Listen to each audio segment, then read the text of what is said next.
What's up, cool people? I'm Matt Conroy. Welcome back to our Bible study.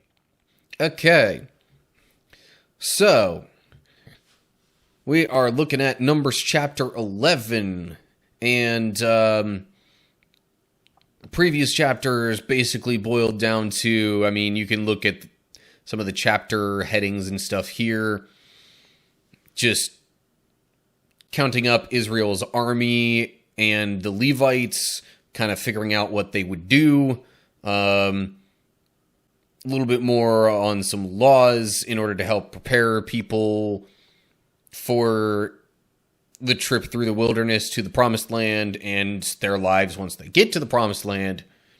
And then talking about some other things that would help with essentially that journey. So that leaves us at our current spot here in Numbers chapter 11. So let's get started. Soon the people began to complain about their hardship, and the Lord heard everything they said. Then the Lord's anger blazed against them, and he sent a fire to rage among them, and he destroyed some of the people in the outskirts of the camp.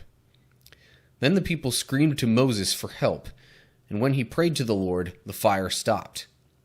After that, the area was known as Taberah, which means the place of burning, because fire from the Lord had burned among them there.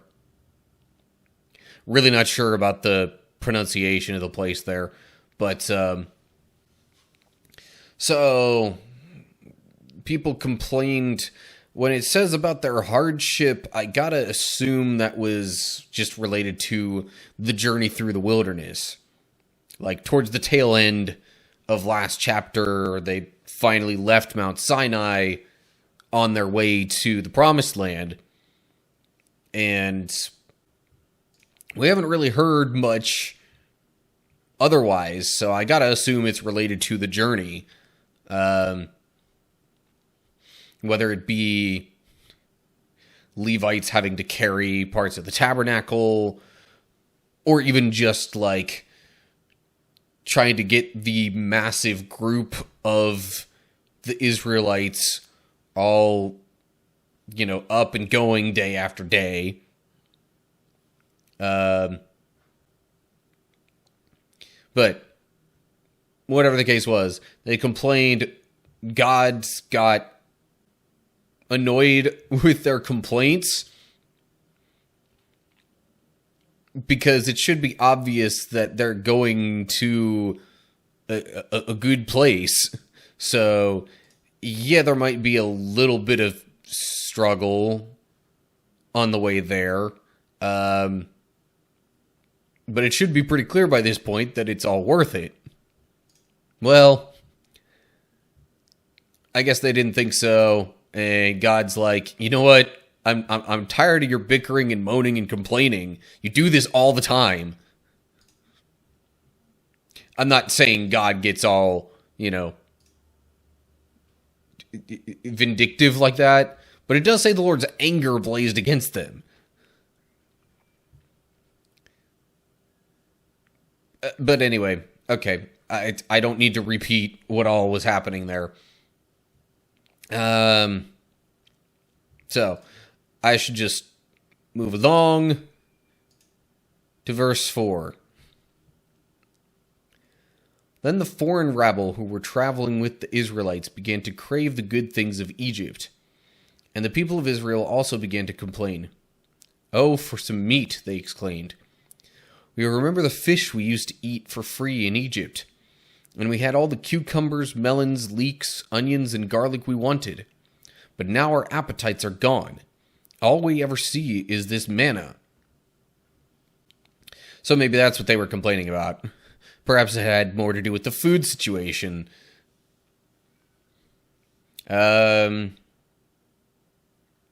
Which, I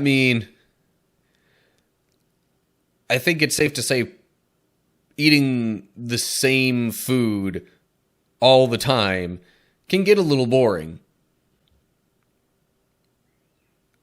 So, yeah.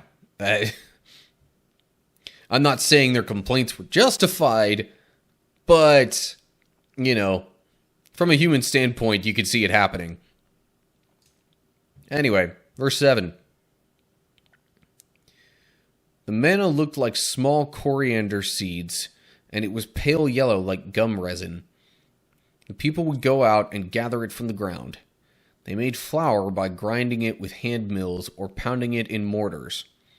Then they boiled it in a pot and made it into flat cakes. These cakes tasted like pastries baked with olive oil. The manna came down on the camp with the dew during the night.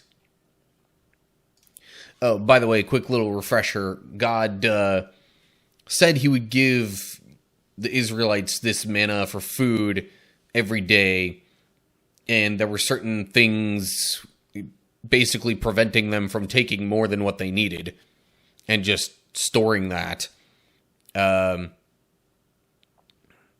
course, with Sabbath days and whatnot, basically on the 6th day of each week, they would get a double portion to carry them over through the Sabbath day, so they didn't have to go out and pick it again or whatever, gather it, I guess. But yeah, that was all previously stated in a different book. I forget whether that was Leviticus or Exodus. But anyway, so yeah, that was like their only source of food as they traveled through the wilderness, though. So anyway, verse 10. Moses heard all the families standing in the doorways of their tents whining, and the Lord became extremely angry. Moses was also very aggravated. And Moses told the Lord, "Why are you treating me, your servant, so harshly? Have mercy on me. What did I do to deserve the burden of all these people? Did I give birth to them? Did I bring them into the world? Why did you tell me to carry them in my arms like a mother carries a nursing baby? How can I carry them to the land you swore to give their ancestors? Where am I supposed to get meat for all these people? They keep whining to me, saying, 'Give us meat to eat.' I can't carry all these people by myself. The load is far too heavy. If this is how you intend to treat me, just go ahead and kill me.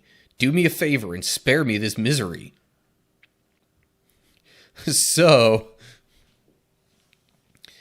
yeah. Normally, when God's not happy with the people, Moses is the one trying to intercede and say, "Oh, but, you're a good and gracious God. You don't want to, shame your own name by dealing with your people harshly." But in this case, both God and Moses are fed up with this. And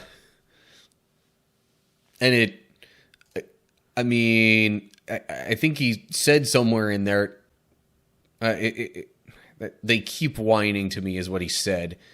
But, it's implied that it was a continual thing. Like, I don't know for how long, but I assume multiple days at least.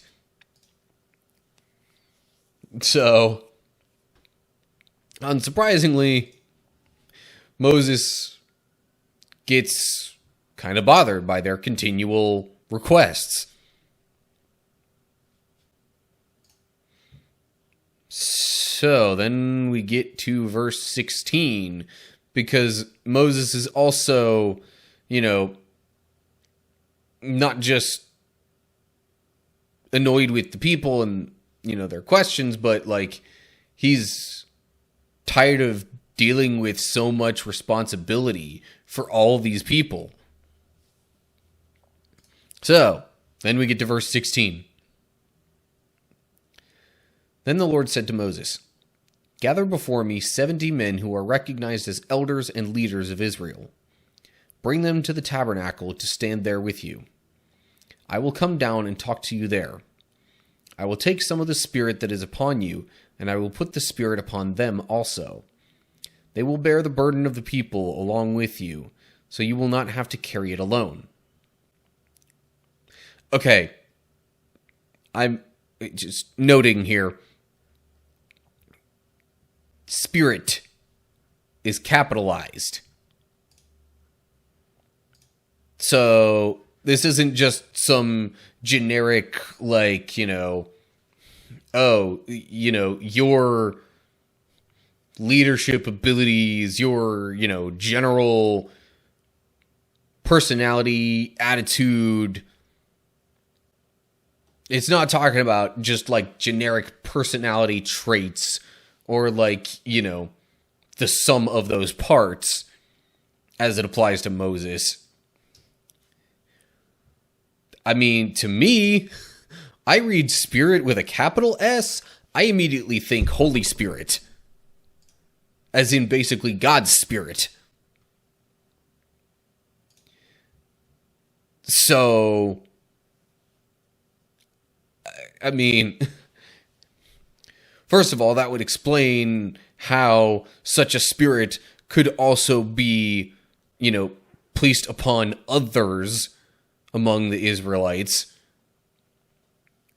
Because, if it were just like a human spirit of like characteristics or whatever, like we're not powerful enough, we're not significant enough. That may sound a bit harsh. I don't mean it that way, but we're definitely not powerful enough as God is to like impart our spirits upon other people. Nor would we necessarily want a bunch of essentially copies of ourselves. However, other, additional imparting of God's spirits is definitely a good thing. So, God's going to give Moses some help by, I guess, imparting a greater sense of connection to God onto these other leaders. Anyway, okay, verse 18. And say to the people, purify yourselves, for tomorrow you will have meat to eat. You were whining, and the Lord heard you when you cried, "Oh, for some meat! We were better off in Egypt." Now the Lord will give you meat, and you will have to eat it. You will have to eat it. Okay. And it won't be just for a day or two, or for 5 or 10 or even 20. You will eat it for a whole month until you gag and are sick of it. For you have rejected the Lord, who is here among you, and you have whined to him, saying, "Why did we ever leave Egypt?"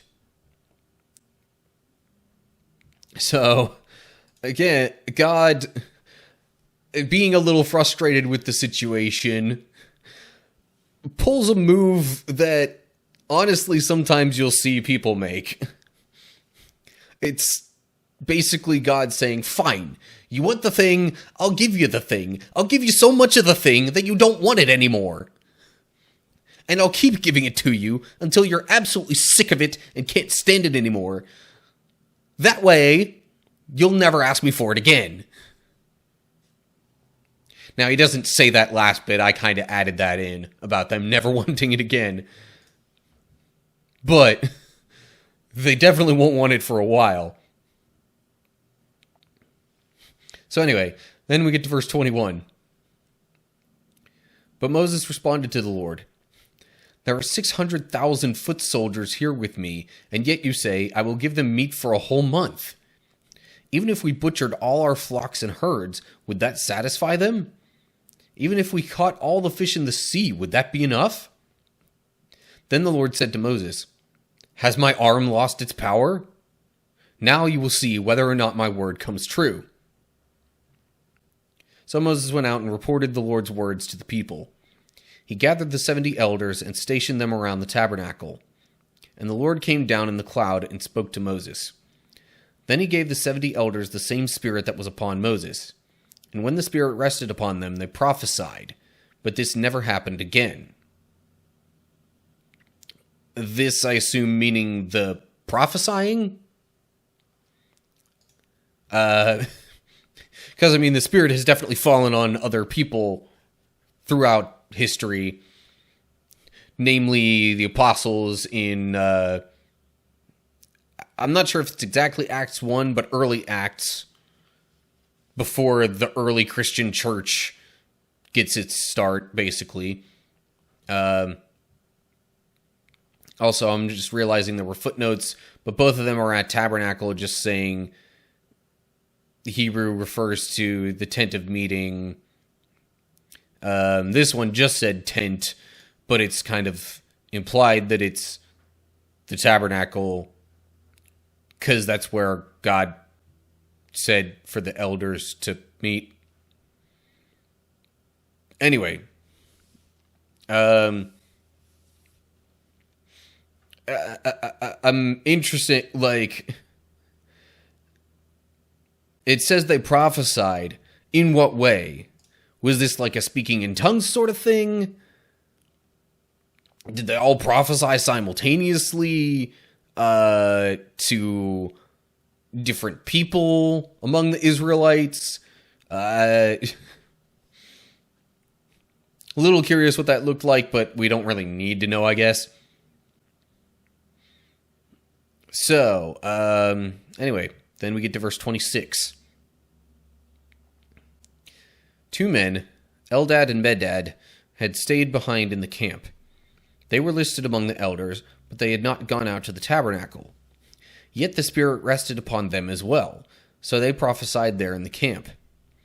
A young man ran and reported to Moses, Eldad and Medad are prophesying in the camp. Joshua son of Nun, who had been Moses' assistant since his youth, protested, Moses, my master, make them stop. But Moses replied, Are you jealous for my sake? I wish that all the Lord's people were prophets, and that the Lord would put his Spirit upon them all. Then Moses returned to the camp with the elders of Israel. I do wonder partially if he said that just because of his previous, being tired with all the leadership responsibility and being the only one that essentially had a direct line to God. Aside from debatably Aaron, I guess. Going into the most holy place and that kind of thing. But also, I mean, in a way that could have also been just straight up pure and genuine, because he knows how much of a benefit it is to have such a close connection with God.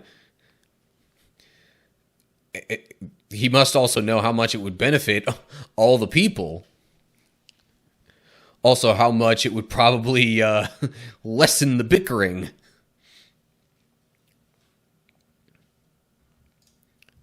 So, then we get to verse 31. I think we're about to have an answer to the meat issue. Now the Lord sent a wind that brought quail from the sea and let them fall all around the camp. For miles in every direction there were quail flying about 3 feet above the ground. So the people went out and caught quail all that day and throughout the night, and all the next day too. No one gathered less than 50 bushels. They spread the quail all around the camp to dry. But while they were gorging themselves on the meat, while it was still in their mouths, the anger of the Lord blazed against the people, and he struck them with a severe plague. So that place was called Kibroth Hattaavah, which means graves of gluttony, because there they buried the people who had craved meat from Egypt. From Kibroth Hattaavah, the Israelites traveled to Hazeroth, where they stayed for some time. Footnotes. Or there were quail about 3 feet deep on the ground. Okay, so the way that the translators for the New Living Translation went about it, it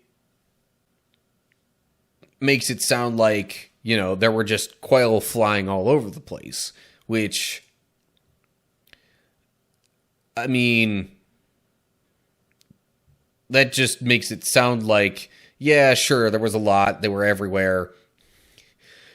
But it sounds like so much more on such a grander scale to me if they would have gone with the other potential translation. About 3 feet deep on the ground, meaning they were stacked so high, the quail were, that there was just a pile of them 3 feet everywhere they could see. That's crazy talk. But this is God. I mean, either way, it's a lot of quail. But no one gathered less than 50 bushels. Hebrew says 10 homers, which is about 2.2 kiloliters. So, good grief. So imagine, for comparison, imagine, a 2-liter bottle of soda times 1,000. Because that's what kilo means as a prefix. So imagine 1,000 of those. And not a single person that gathered these quail got less than that much. That is absolute insanity. That sounds like there was a 3-foot pile just all around them. But, once they started eating it, just because they craved it so bad, God was angry with them. And just the lengths that they went to try and convince God to make this happen. So not only did they get so much that they were going to get sick of it, but it says God struck them with a severe plague. Now, the details on that are left kind of vague. It could have been that the plague, so to speak, was some disease carried by the quail. Or there could have been some additional plague of just some type of sickness. I don't know. The word plague leaves a pretty broad spectrum of possibilities. But, so anyway, they were there a little bit. They ate way too much, and then they moved on. So, that wraps it up for Numbers chapter 11. All right. As always, like and share if you enjoyed the video. Subscribe to the channel and click the bell to get updates when I post new videos. Make sure you look down in the description to get info on other social media pages and any other links to any other possible outlets of mine on the internet. And right below that, leave your comments with any thoughts you have related to this chapter, other Bible stuff, other video ideas, whatever you have for me. So that's it for now. Hope you're all doing well. Hopefully I'll see you for the next video. But until then, stay cool, people.